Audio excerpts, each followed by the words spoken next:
देख रहे हैं न्यूज़ फॉर नेशन, आपके साथ मैं हूँ राजनंदिनी। बिहार में पंचायत चुनाव को लेकर के बड़ा फैसला लिया गया है, जहां पर ये काम बिहार पंचायत चुनाव में पहली बार होने वाला है।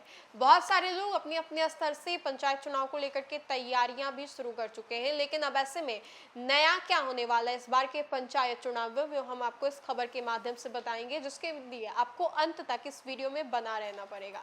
अब आपको बताएं तो पंचायत चुनाव को लेकर के जो सुगबुगाहट है ग्रामीण स्तर पर, वो भी देखने को मिल रही है। और ऐसे में बहुत सारे लोग अपने अपने स्तर से इस चुनाव को लेकर के तैयारियों को भी एक शुरुआत दे चुके हैं। लेकिन इस बार ये कहा जा रहा है कि इस बार के पंचायत चुनाव को खास इसलिए बोला जा रहा है क्योंकि इस बार खास ये रहेगा कि ईवीएम के माध्यम से सभी जगहों पर वोटिंग होगी, जो कि इस बार बहुत ही खास बताया जा रहा है और पहली बार बताया जा रहा है। अब ऐसे में अगर हम आपको बताएं तो बिहार में त्रिस्तरीय पंचायत चुनाव 2026 को लेकर के राज्य निर्वाचन आयोग और प्रशासनिक अमले ने अपनी तैयारियां बेहद तेज कर दी हैं। पूरे सूबे के इस समय प्रशासनिक स्तर पर सीटों के नए सिरे से आरक्षण और परिसीमन को लेकर के बड़ा मंथन और जमीनी कवायद तेज कर दी गई है। इस चुनाव को लेकर के सबसे बड़ा अपडेट ये है कि बिहार में पहली बार पंचायत राज चुनाव में सभी पदों पर इलेक्ट्रॉनिक वोटिंग मशीन यानी कि ईवीएम के जरिए मतदान कराया जाएगा। इसी के साथ आपको बताएं तो बिहार पूरे देश का एक ऐसा 5वां राज्य बनने जा रहा है जहां निचले स्तर के पंचायत चुनाव में भी 100% ईवीएम का इस्तेमाल किया जाएगा। वर्तमान में आयोग को ईवीएम आपूर्ति का इंतजार है, जिसके बाद जमीनी चेकिंग शुरू होगी।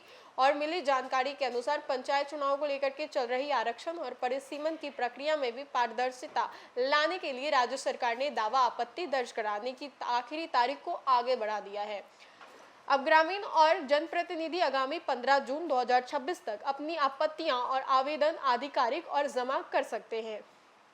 इन सभी प्राप्त आवेदन और शिकायतों का समय रहते निपटारा किया जाएगा, जिससे ठीक इसके बाद 21 जून 2026 को इस चुनाव से संबंधित फाइनल बजट का जो प्रकाशन है वो कर दिया जाएगा। गजट में जारी होने के बाद चुनावी तारीखों का ऐलान जो है वो रास्ते की तरह पूरे साफ हो जाएंगे। और ऐसे में पंच, सरपंच, वार्ड सदस्य, मुखिया, पंचायत समिति और जिला परिषद जैसे हजारों पदों के लिए होने वाले इस महामुकाबले को लेकर के मतदान केंद्र के गठन के लिए प्रक्रिया शुरू हो चुकी है। प्रशासनिक अधिकारियों के मुताबिक पिछले साल 2021 में हुए पंचायत चुनावों के मुकाबले इस बार स्थिति और परिस्थिति को देखते हुए मतदान केंद्रों को और भी ज्यादा संवेदनशील भवनों की संख्या का कड़ा बदलाव बताया गया है। नए सिरे से वोटर लिस्ट में जो पुनरीक्षण है वो भी कराया जाएगा। और इसलिए इस बार का जो पंचायत चुनाव है वो खुद में बहुत ही खास बताया जा रहा है, क्योंकि इस बार ये कहा जा रहा है कि पहली बार ईवीएम के जरिए जो वोटिंग है, मतदान की जो प्रक्रिया है वो की जाएगी।